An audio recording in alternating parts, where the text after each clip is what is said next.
Hello students, मैं doctor Indu Kumari, department of psychology, NLS college, Jaitpur, Daudpur, from JP university Chhapra. आज मैं UG part 2 के students के लिए पेपर 4 में सोशल साइकोलॉजी के अंतर्गत समाज मनोविज्ञान का अन्य विज्ञानों के साथ संबंध के बारे में ही चर्चा करूंगी। जैसा कि हमने अपने पिछले वीडियो में जाना कि समाज मनोविज्ञान का सामान्य मनोविज्ञान तथा व्यक्तित्व मनोविज्ञान के साथ क्या संबंध है, इस बारे में हमने अपने पिछले वीडियो में चर्चा की थी। आज हम कि अन्य स्वतंत्र विज्ञानों का समाज मनोविज्ञान के साथ क्या संबंध है। इस संबंध में हम सबसे पहले समाज मनोविज्ञान का समाज शास्त्र के साथ क्या संबंध है, इस बारे में चर्चा करेंगे। समाज मनोविज्ञान को समाज शास्त्र तथा मनोविज्ञान दोनों का एक उपविषय माना जाता है। तब यह बिल्कुल ही स्वाभाविक है कि समाज मनोविज्ञान का संबंध अपने पैतृक विषय यानी कि समाज शास्त्र तथा मनोविज्ञान दोनों के साथ अधिक हो।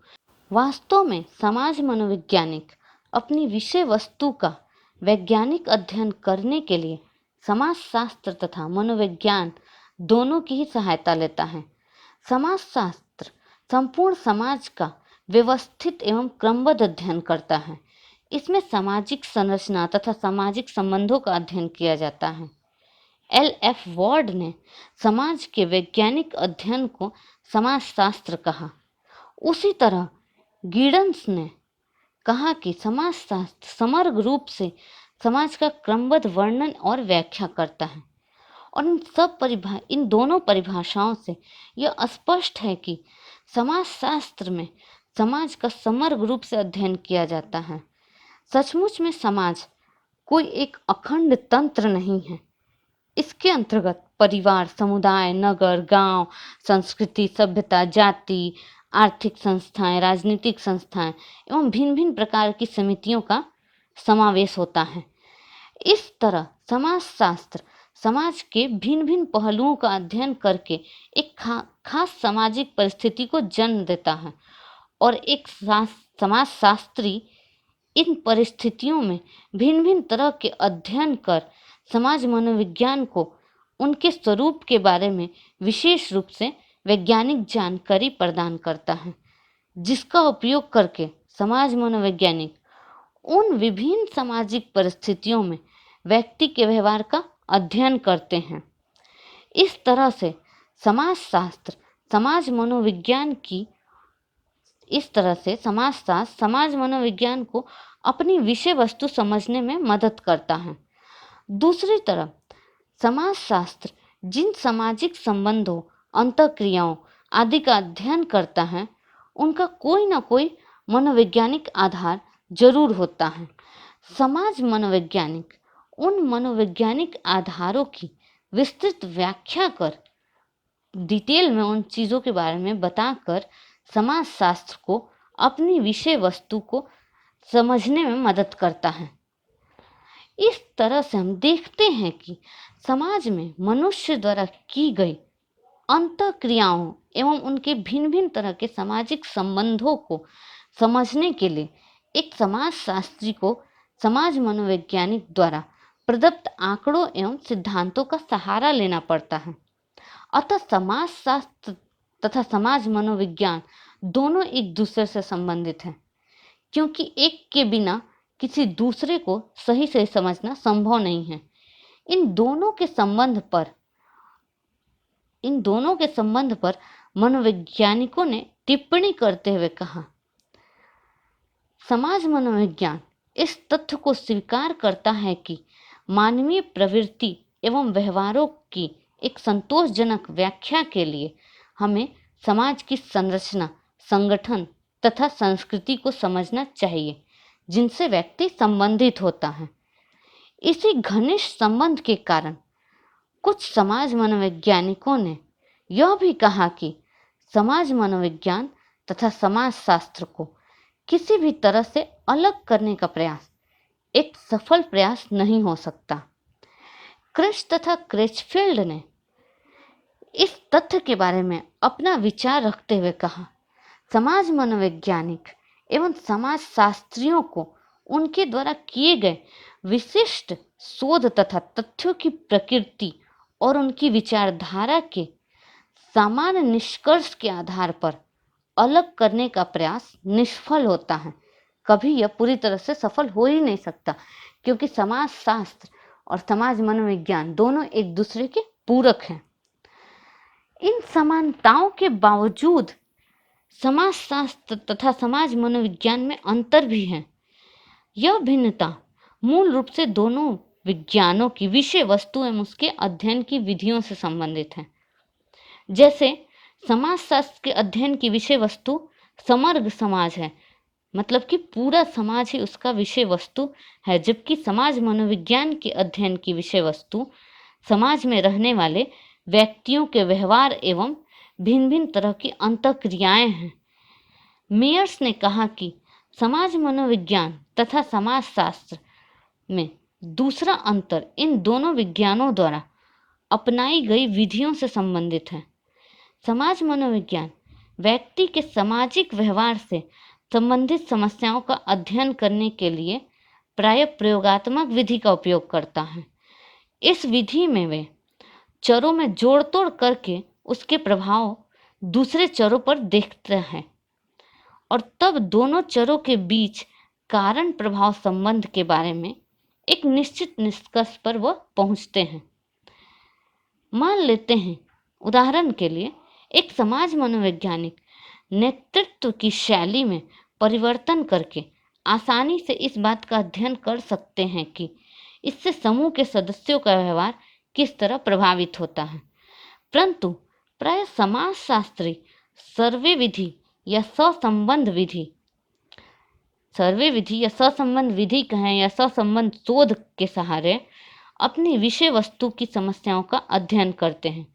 जैसे सामाजिक आर्थिक स्तर तथा प्रजातीय मनोवृत्ति में क्या संबंध है का अध्ययन समाज शास्त्री सर्वे विधि या सहसंबंधात्मक विधि द्वारा करके कोई एक निश्चित निष्कर्ष पर पहुंचते हैं। और इस तरह से हम देखते हैं कि समाज मनोवैज्ञानिक तथा समाज शास्त्री द्वारा अपनी अपनी समस्याओं का अध्ययन करने के लिए अलग अलग विधियों का उपयोग करते हैं, दोनों ही। यहाँ पर यह भी हम कह सकते हैं कि यद्यपि समाज मनोविज्ञान में प्रयोगात्मक विधि का सबसे अधिक बल डाला जाता है, फिर भी यह न समझना चाहिए कि समाज मनोविज्ञान में सहसंबंध विधि तथा सर्वे विधि का प्रयोग नहीं होता। इन विधियों का भी उपयोग समाज मनोविज्ञान में होता है, परंतु समाज शास्त्र में इन विधियों का उपयोग बहुत ज़्यादा होता है। तो इस तरह हमने जाना कि समाज मनोविज्ञान तथा समाज शास्त्र के बीच में क्या संबंध है और इन संबंध के बावजूद भी इन दोनों के बीच में कुछ अंतर या डिफरेंसेस भी हैं। आगे हम यह जानते हैं कि समाज मनोविज्ञान तथा मानव शास्त्र में क्या संबंध है। समाज मनोविज्ञान का संबंध मानव शास्त्र से भी है। मानव शास्त्र वह विज्ञान है जिसमें मानव जाति के शारीरिक, सामाजिक एवं सांस्कृतिक पहलुओं का अध्ययन किया जाता है। और इस विस्तृत परिभाषा से यह स्पष्ट है कि मानव शास्त्र में मानव जीवन के मूल तीनों पक्षों का अध्ययन किया जाता है और इन पर अधिक बल डाला जाता है। पहला शारीरिक, दूसरा सामाजिक एवं तीसरा सांस्कृतिक। ये तीनों ऐसे पक्ष हैं जिन पर भिन्न भिन्न तरह के मनोवैज्ञानिक प्रभाव स्पष्ट रूप से देखते पाए गए हैं। लिंकन ने कहा कि मानव शास्त्र की मुख्य रूप से दो शाखाएं हैं। पहला शारीरिक मानव शास्त्र, फिजिकल ऑर्थोपोलॉजी, तथा दूसरा सांस्कृतिक मानव शास्त्र, कल्चरल ऑर्थोपोलॉजी। इन दोनों शाखाओं की विषय वस्तु के अध्ययन में समाज मनोवैज्ञानिक एक वैज्ञानिक आधार प्रदान करता है। शारीरिक मानव शास्त्र में प्रजातीय विभेद, संकरण, मूल व्यक्तित्व पैटर्न्स आदि का अध्ययन किया जाता है। शारीरिक मानव शास्त्र में शारीरिक मानवशास्त्र में सारे पहलुओं का प्रभाव व्यक्ति के व्यवहार पर पड़ता है। फलस्वरूप व्यक्ति के अंतःक्रियाएं होती हैं जो समाज व्यक्ति में जो अंतःक्रियाएं होती हैं वो समाज मनोविज्ञान के अध्ययन की विषय वस्तु बनता है। दूसरी तरफ शारीरिक मानवशास्त्री अपनी विषय वस्तु जैसे प्रजातीय विभेद तथा मूल व्यक्तित्व पैटर्न को समझने के लिए समाज मनोविज्ञान के सिद्धांतों एवं नियमों का विशेष रूप से सहारा लेता है। इस तरह ये दोनों विज्ञान आपस में संबंधित हैं। सांस्कृतिक मानवशास्त्र कल्चरल एंथ्रोपोलॉजी में मानवशास्त्र के सांस्कृतिक पक्षों का अध्ययन पर अधिक बल डाला जाता है। मानव संस्कृति की उत्पत्ति कैसे होती है, उनमें कौन कौन से ऐसे कारक उत्पन्न होते हैं जिनसे सांस्कृतिक परिवर्तन में तीव्रता आ जाती है, मानव के धर्म विश्वास रीति रिवाज आदि कैसे विकसित होते हैं आदि का अध्ययन सांस्कृतिक मानवशास्त्र में होता है। सांस्कृतिक मानवशास्त्र के ये सभी पक्ष कुछ ऐसे हैं जिनका प्रभाव व्यक्ति के व्यवहार पर पड़ता है। इस तरह से सांस्कृतिक मानवशास्त्री अपनी विषय वस्तु के भिन्न भिन्न पक्षों का अध्ययन करके समाज मनोविज्ञान के लिए महत्वपूर्ण आंकड़ा प्रदान करता है। दूसरी ओर समाज मनोवैज्ञानिक भी सांस्कृतिक मानवशास्त्र को व्यक्तित्व के स्वभाव के बारे में अध्ययन करके उसे समाज एवं संस्कृति के मूल तत्वों से अवगत कराता है। किसी भी समाज की संस्कृति को यथार्थ तब तक नहीं समझा जा सकता जब तक कि उस समाज के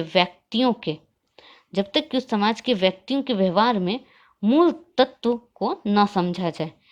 इस तरह से सांस्कृतिक मानवशास्त्र तथा समाज मनोविज्ञान एक दूसरे से काफी संबंधित हैं, परंतु इन समानताओं के बावजूद समाज मनोविज्ञान तथा मानवशास्त्र में अंतर भी है।